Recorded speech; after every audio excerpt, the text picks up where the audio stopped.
The Buffalo Bills win a chaotic thriller. My initial reaction to the Bills win over the Bucs is coming your way today on Locked On Bills.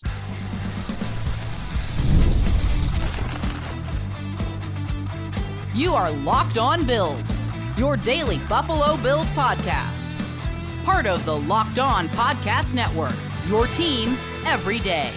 What's up, Bills Mafia? It's Joe Marino, author of the Herd Mentality Substack, co-host of the Locked On NFL Scouting Podcast, co-host of the NFL First Read Podcast, and I'm your host of Locked On Bills. Locked On Bills is a proud part of the Locked On Podcast Network, now the #1 sports podcast network. Want to thank you for making Locked On Bills your first listen every day, and a big welcome and shout out to our everydayers. You know who you are. Those of you who never miss a single episode, I appreciate y'all being here very, very much. Today's episode is brought to you by FanDuel. Right now, new customers can bet just $5. And if your bet wins, you'll get $300 in bonus bets to use across the app. Happy Victory Monday to you. The Buffalo Bills defeated the Tampa Bay Buccaneers 44-32 and improve to 7-3 on the season. If you wanted to see Josh Allen unleashed, you got it. If you were frustrated by the Bills being a clock-controlled, run-heavy team, you got the opposite. If you wanted to see things opened up and live with the chaos, you got it. If you wanted Brian Daboll to replace Joe Brady as the Bills' offensive coordinator, well, kind of felt a little bit more like the Brian Daboll offenses in this one. The Bills overcame a lot, but ultimately Josh Allen reminded you of why he's such a special football player. So we'll do the things I liked, we'll do the things I didn't like, and there's plenty to get to on both sides of that. But we start with things I liked, and of course, that's Josh Allen. 317 passing yards, 40 rushing yards, 357 total yards, 6 touchdowns,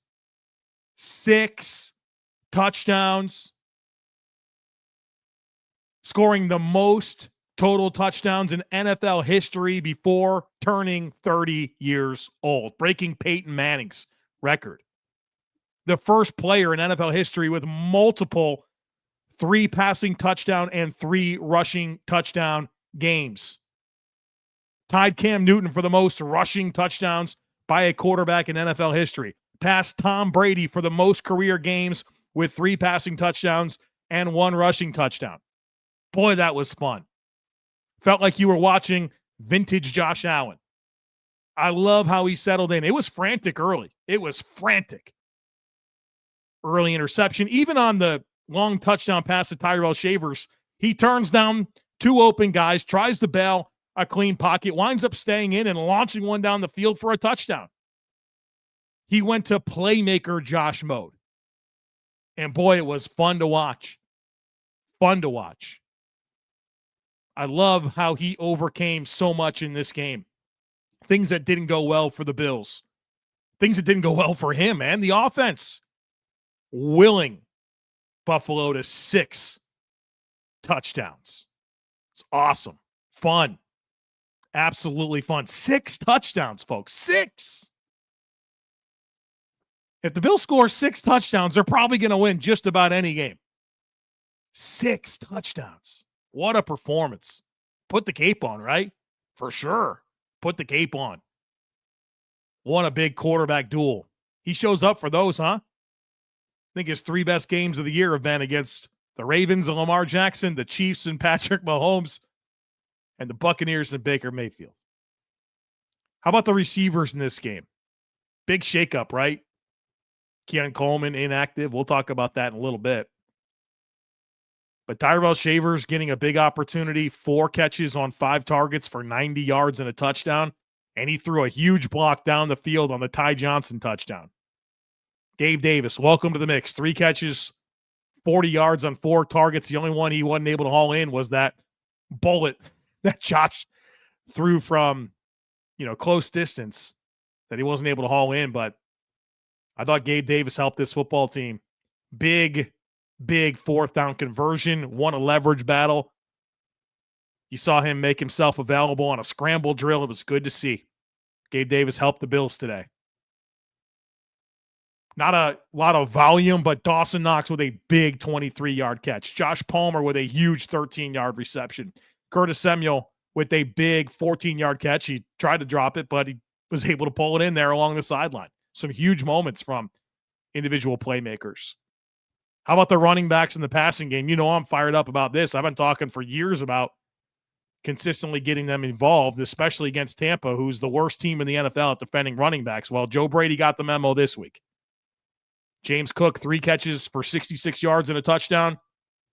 Ty Johnson, 2 catches for 61 yards and a touchdown. Your running backs go 5 catches, 127 yards on 5 targets and 2 touchdowns. When Josh Allen is willing to throw the ball to running backs, the Bills' offense is going to be at its best. Too often, he's not really interested there. He doesn't go there.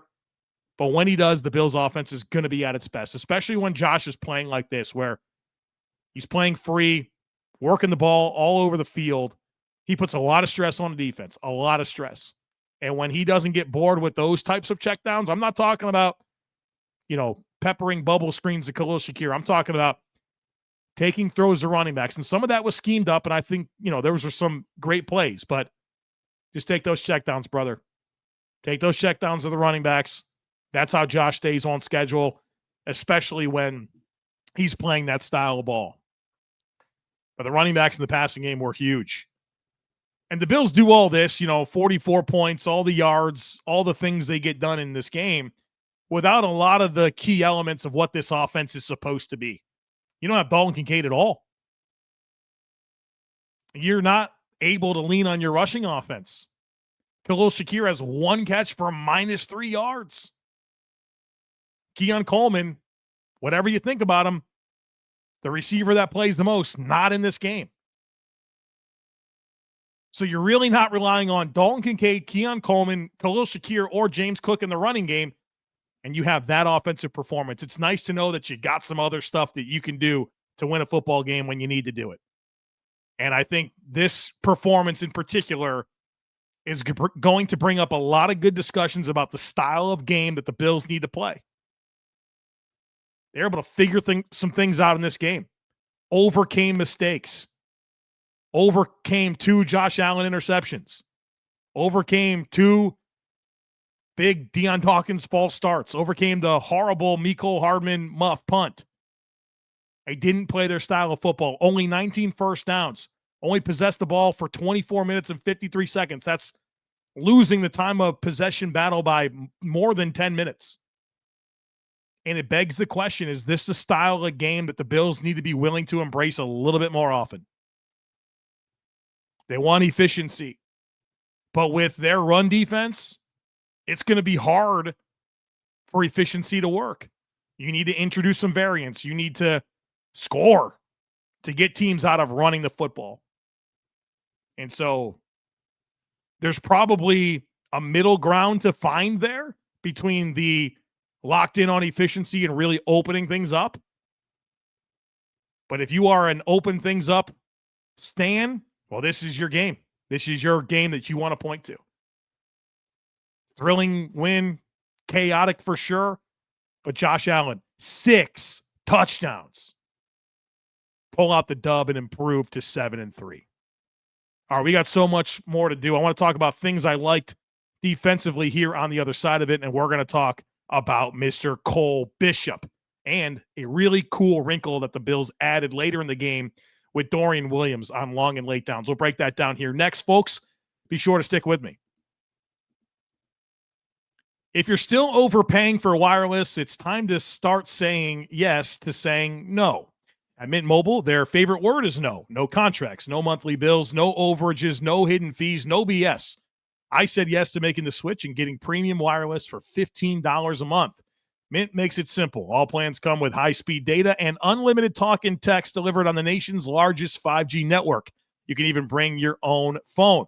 And I love that you are getting the same quality service you had before, but for a fraction of the price, and the setup is very easy. You keep your number and you're up and running in minutes. Are you ready to start saying yes to saying no? Well, make the switch at mintmobile.com/LockedOnNFL. That's mintmobile.com/LockedOnNFL. Upfront payment of $45 required. Limited time new customer offer for the first 3 months only. Speeds may slow at 35 gigabytes on unlimited plan. Taxes and fees extra. See Mint Mobile for details. Welcome back, folks. We're talking things I liked from this Bills 44-32 win over the Bucs, and it's time to focus in on the defense. And I like Cole Bishop. What a game. What a season, right? What a season this young man is having. Boy, it was a bumpy start. Injuries both off seasons, right? His first 2 in the league, not really able to carve out much of a role as a rookie. DeMar Hamlin's playing over him. Still get some playing time, but the light bulb has come on for the young man. There's no doubt about it. He's one of the best Bills defensive players for sure. And they needed a hit because, boy, that 2024 draft class is looking bad. It's looking bad. But Cole Bishop feels like your redeeming player here. And his interception in this game was game-changing. It was huge. The momentum, everything was slipping away from the Bills, it felt like. Tampa's leading 26-24 late in the third quarter. And the Bills got a field goal after starting the previous drive at the plus 46. And I was pretty disappointed in that. It's like, wow, you get great field position. You're settling for 3. Now go back to the drive before that. The Bucs scored a touchdown. Why'd they score a touchdown? Because that was the play. That was the drive after the McCole Hardman fumble on the punt. So you go 3 and out offensively to start the second half. You punt the ball back to the Bucs. Then they get the ball, and you feel like you stop them on a 3 and out. McCole Hardman fumbles. You give up a touchdown to them. You respond with a field goal. You give the ball back to Tampa Bay, and Cole Bishop picks off the ball. Gives Buffalo the ball back at the plus 25. The next play is the James Cook touchdown pass from Josh Allen, and the Bills go up 31-26. Huge. It completely flipped the momentum of the game after the McCole Hardman blunder. So Cole Bishop comes away with that huge interception, physical tackles, running around, flying around. And how about the play he made on the 2-point conversion? Driving on the ball, not allowing the receiver to get the catch made inbounds. Cole Bishop is not just like a good safety, but he's making game-changing plays seemingly every single week. Phenomenal. Speaking of phenomenal, I loved what the Bills did with Dorian Williams in this game. So he played in base defense, and he's good there. The Bills actually, going into this game, were top 5 in the NFL in run defense out of base defense in terms of EPA per snap against the run. Top 5. Very good at defending the run out of base defense. But then what they did in the second half, because Baker Mayfield was kind of hurting the Bills with his legs, and that wasn't supposed to be the thing, right? He hadn't run, and he ran one time in the last 4 weeks, and it was the play he got hurt on. He hadn't run in the last 3 games. And Baker's legs were a problem. They weren't supposed to be. And the Bills went back to that spy mirror stuff where they basically rushed 3, and Dorian Williams is the mirror player, the spy mirror player over top, and it gives the rush the freedom to kind of go where they want. And then you have Dorian Williams over top of it, and the Bills got some big stops using that in the second half, long and late downs. It was huge. And ultimately, those tackles are phenomenal. Luke Gedecki at right tackle, Tristan Wirfs at left tackle. The Bills weren't really able to get much pressure off the edge and certainly nothing up the middle. You give those rushers a little bit more freedom to go with Dorian over top. It kind of works. And that was a huge, huge adjustment that the Bills made in the second half that got them some critical stops. And then he comes up with a fumble recovery on the strip sack there at the end of the game by Daquan Jones to ice it. So big-time situational role for Dorian Williams, and it was really important schematically to help the Bills get some stops late in the game. How about a shout out for Terrell Bernard? 2 tackles for loss, 2 pass breakups. Thought he battled out there. Obviously, he's playing with a busted wheel. There's no doubt. You saw him try to run down Baker one-on-one in space, and he didn't have any juice. He just doesn't. And I thought you could feel his impact in this game. And I'm excited to see the tape on it, but it certainly felt like he was a lot better this game. How about Jordan Poyer? 15 tackles. It wasn't all pretty. He had some really excellent downhill fills. He had a big pass breakup. Thought Jordan Poyer was mostly a positive in this game. And how about Cam Lewis with a big pass breakup late in the game? The DBs made some plays on the ball, there's no doubt. You had 2 from Bernard. You had 1 from Poyer, 1 from Cam Lewis. Cole Bishop with a couple. They made some big-time plays on the ball, and the Bills had to sell out a little bit to get some run stops, that exposed their coverage a little bit, and they were able to make some plays. How about some things I liked with special teams? This was a good special teams game. I know that it wasn't without some mistakes, but the kick return game was phenomenal. Ray Davis with 4 huge returns. And no, it wasn't from scrimmage, but you saw Ty Johnson, Ray Davis, and James Cook all really helped the Bills in this game, albeit in some different types of ways. But I thought you got a really nice collective effort from your running backs. Ray Davis, 4 huge returns. Mecole Hardman, in terms of kick return, had the big 61-yard return. The Bills averaged 39 yards per kick return in this game. Their season average and the 9 games prior was 25.4. You bested that by, 14 yards or whatever it is. It's a really good game for the Bills kick return units. How about Mitch Wishnowsky? I think he's having a great year.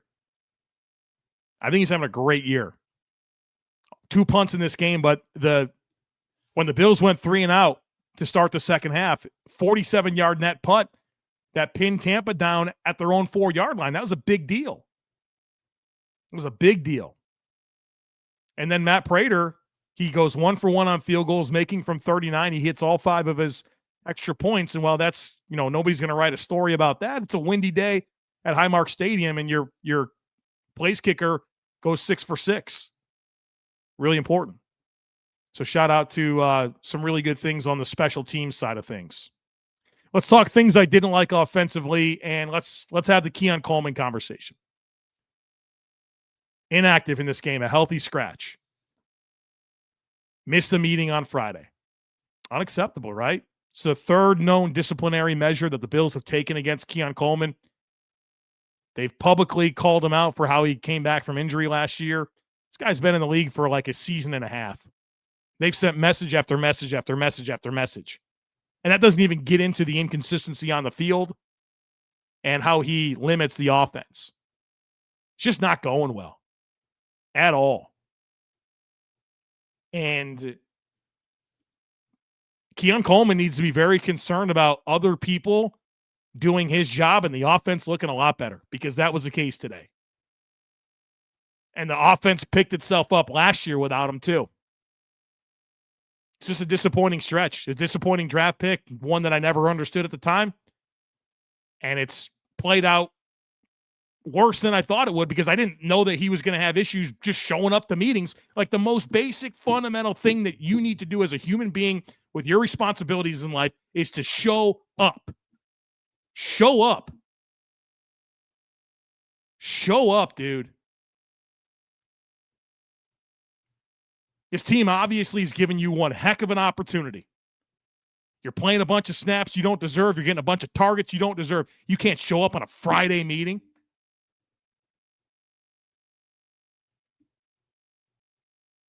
That's bad. On a team like the Bills, veterans all over the place, Josh Allen's your quarterback. You've been under the microscope. Everyone's after you. Steve Smith's putting out videos about how bad you are. You can't show up for a Friday meeting of game week. The plan wasn't for you to be inactive. You didn't show up. Meanwhile, Tyrell Shavers, Gabe Davis go in there and combine for 140 yards and a touchdown. You're going to get left behind, Keon. You're going to get left behind, dude. It's a lot of messages sent at this guy. A lot of messages. I don't think he gets it. That doesn't even get into the limitations that he has as a player. Boy, what a blunder of a draft situation. It's not even about Xavier Worthy versus Keon Coleman. It ain't that at all. Yikes. Obviously, don't like the offense not really being able to get the run game going. James Cook, 16 for 48. That's 3 yards per carry. I like how it came together late in the game when they needed it most, but they really couldn't rely on it at any point in the game. They overcame the rushing offense more than the rushing offense helped the offense. I don't like 2 Deion Dawkins false start penalties. I don't like 2 interceptions. Now, I understand, like, whatever. If that's the trade-off for 6 touchdowns, I will take 2 interceptions every time if I get 6 touchdowns. But they were kind of goofy interceptions. The first one is an under-pressure flick where you give the ball back to Tampa at the 7. You didn't have to do that on 2nd down. The other was on 4th down. I don't think Josh had his eyes in the right spot. Like, they clogged up the middle of the field. Josh throws into coverage. I'm looking forward to the all-22. I want to see where the safeties were, but that should have been to me, it felt like a safety presentation that says throw the ball outside, and he's waiting for a sit route over the ball to Dawson Knox to uncover, and it never does. Meanwhile, he's got running backs in the flat, and it looked like Ty Johnson was pretty open there. We'll certainly dive into that on the all-22 review. But, yeah, two bad plays, no doubt about it, when it comes to the offense. All right, we got more to do. We'll talk things I didn't like defensively. Wow, we're going to talk run defense. You're going to be stunned. We'll talk about things I didn't like on special teams. We'll recap my predictions. We'll talk about what's next here for the Bills and this podcast. So, folks, be sure to stick with me. The NBA is back, and there's no better place to get in on the action than FanDuel, the official sports betting partner of the NBA.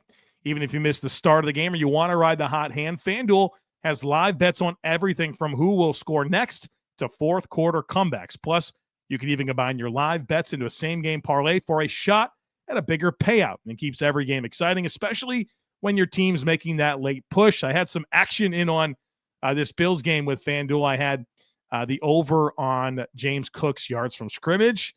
I also had the over on James Cook's receiving yards. I was glad I was able to get in on that. And so it made the Bills win even more of a win for me. So check it out right now. FanDuel is giving new customers $300 in bonus bets when your first $5 bet wins. So head to FanDuel.com to sign up and play your game with FanDuel, the official sports betting partner of the NBA.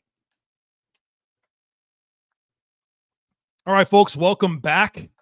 Welcome back. Let's talk things I didn't like defensively. And, of course, it's the run defense. It's not good. It's not hard to see it.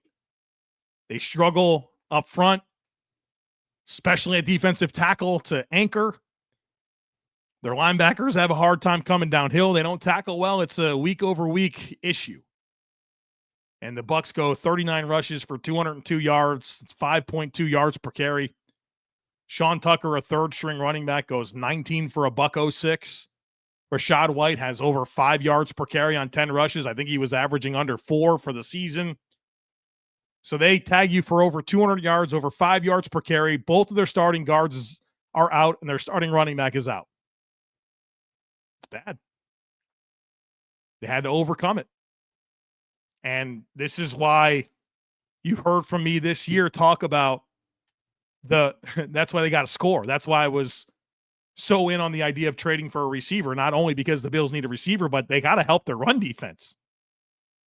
They got to help their run defense somehow. And to me, it's you just got to score. Game script. You got to control game scripts and force teams to get out of leaning on the run game. And so, they have to stunt in order to get good plays against the run. They have to stunt. And here's the problem is if you stunt the wrong way, you're in trouble. That's how Sean Tucker got the long touchdown run to the right. They had a run stunt dialed up to the other side, and the Bills got God. It's going to be tough to overcome it. And to me, the best way you can overcome this run defense is you just got to keep scoring. Just got to keep scoring. I mean, the Bills defense goes 10 of 17 on possession downs. That's not very good. Baker with a big 3rd and 8 conversion for a touchdown run on 3rd and 8. Had him in 3rd and 12. Taron Johnson gets beat down the field. The next play is a 43-yard touchdown run. I mean, you were in some situations where you had them behind the sticks and you still couldn't get off the field. They get 13 rushing first downs, 6 passing first downs. I thought the Bills played the pass pretty well. It's the run defense. Not very good. Things I didn't like on special teams, well, a muffed punt. If you've been an everydayer for any amount of time, you've heard me say this. The most important job of a punt returner is clean ball handling. It's the most important thing. The return, the explosive returns, that's a bonus. That's a benefit. Job number 1, handle the football cleanly. Give the ball back to Josh Allen. I know nobody likes the Khalil Shakir fair catches, but boy, wouldn't you love the Khalil Shakir fair catch as opposed to a McCole Hardman fumble? And McCole Hardman's done that. That's not like, oh, man, it doesn't really happen. No, McCole Hardman's made some goofy mistakes. He done it against the Bills in the postseason. It's well within his realm of possibilities. He's experienced, but don't mean he hadn't made mistakes. Got to get the ball back to 17. The Bills overcame it, but I'm not sure they can consistently.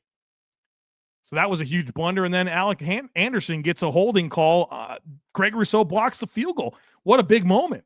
The Bills get a touchdown late in the second quarter. And I'm thinking, oh, here we go. Double dip is engaged. Let's do this. And then you're like, oh, crap. They've got 30-something seconds and 2 timeouts, and it's the Bills defense. And they move the ball. And they kick the field goal, and Greg Rousseau blocks it, but Alec Anderson gets called for a holding call, and I know that there's a lot of debate out there about it, but by the letter of the law, you can't grab the player and pull him towards you, and he did. Is it close or tic-tac? Whatever, dude. You can't do it. Can't do it. So that took a really good play off the board and allowed Tampa to kind of get some momentum. Could you imagine if you had the momentum of that blocked field goal into the half? I mean, obviously the Bills won, so it's like, oh, what would the result have been? They obviously overcame it, but that's a bad sequence. That whole, from that point, you have the block field goal into a 3-and-out, into forcing them to get a 3-and-out, but you fumble the ball, and they score a touchdown.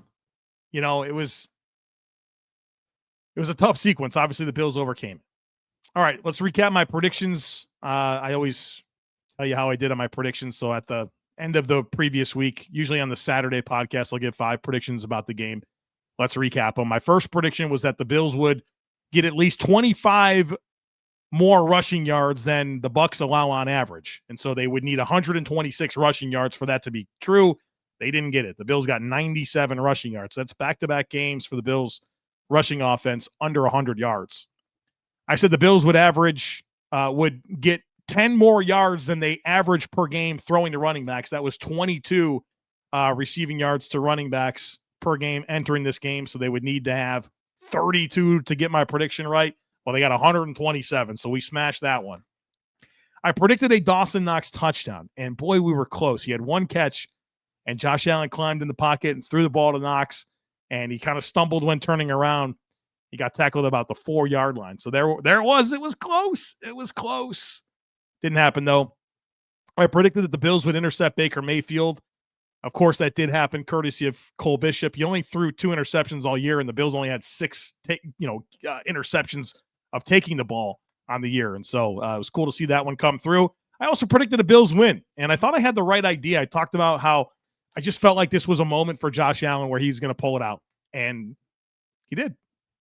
He absolutely did. All right, next for the Bills is Thursday Night Football. Quick turnaround. Houston Texans, the Bills' longest road trip of the year, comes on a short week to Houston. Texans are 5-5. They beat the Titans 16-13. And their quarterback situation is one to monitor. C.J. Stroud got injured a few weeks ago and now has missed 2 games in a row with a concussion. And so is he ready to go Thursday, or will it be Davis Mills? That'll be something to monitor, obviously, this week. Next for the this podcast is the All-22 review. So we'll spend all day Monday in the tape reviewing the film. I'll share my thoughts with you on the All-22 review. Also, be part of our subtext or Substack. So I have a text club, the Locked On Bills subtext community, where I send out news updates. I give you in-game text, but you also get the all 22 review film clips. Also, if you get in the Substack community where I provide additional written and film content, you can get the all 22 clips. So I'll put this file together on Monday of me breaking down all the big plays, telling you what I see, and I'll share that with everyone in our subtext or Substack. So join either one. You'll get the clips, and I'll also get into the Discord channel, which is super awesome. Over 2,000 Bills fans in there. But join either one of those, thejoemarino.com, or you can go to the show notes and go to thejoemarino.com. Join either the Substack or the Subtext, and that'll get you their all 22 review clips when they come out later on Monday. And so it's a short week. We got some confusing layers going on. Obviously, it's hard to do the typical stuff. So this is the podcast outlook this week. This is your game reaction. Next up is the all 22 review. I intend on posting that later on Monday. Then you'll get the primer to get ready for Bills Texans. You'll get crossover Thursday. And then you'll also get a final thoughts podcast where I'll do, kind of dump my final thoughts, talk to Dr. Kyle Trimble of Banged Up Bills about injuries. I'll give you my 5 predictions. And then, of course, the cycle starts over later in the week with my game reaction to Houston, Buffalo, and the all 22 review to close out the week. So no herd mentality this week. Bill squad, stay tuned for details on that. We've got some scheduling stuff to figure out. We're hoping to do an episode on Tuesday. It might be later in the day. But if not, you'll definitely get post game on Thursday, and then we'll kind of let you know. So stay tuned on, the plan for Bill squad right now for sure post game. But we might get an episode in on Tuesday as well. But we'll as that picture becomes clear for us, we'll be sure to let you know here on the podcast, or make sure you follow me on Twitter at @thejoemarino. I'll try to share those details as they become clear to me. What is clear is that the Bills are 7-3 and got a thrilling win over the Tampa Bay Buccaneers, 44-32, 6 Josh Allen touchdowns. I'll be watching highlights of this one for a while. That's a fun one. That was a fun one. All right, hopefully we have another fun one on Thursday night with the Bills getting another win. All right, that's going to do it for us here today on the podcast. Thanks for being here. As always, I kindly ask that you share, subscribe, rate, and review.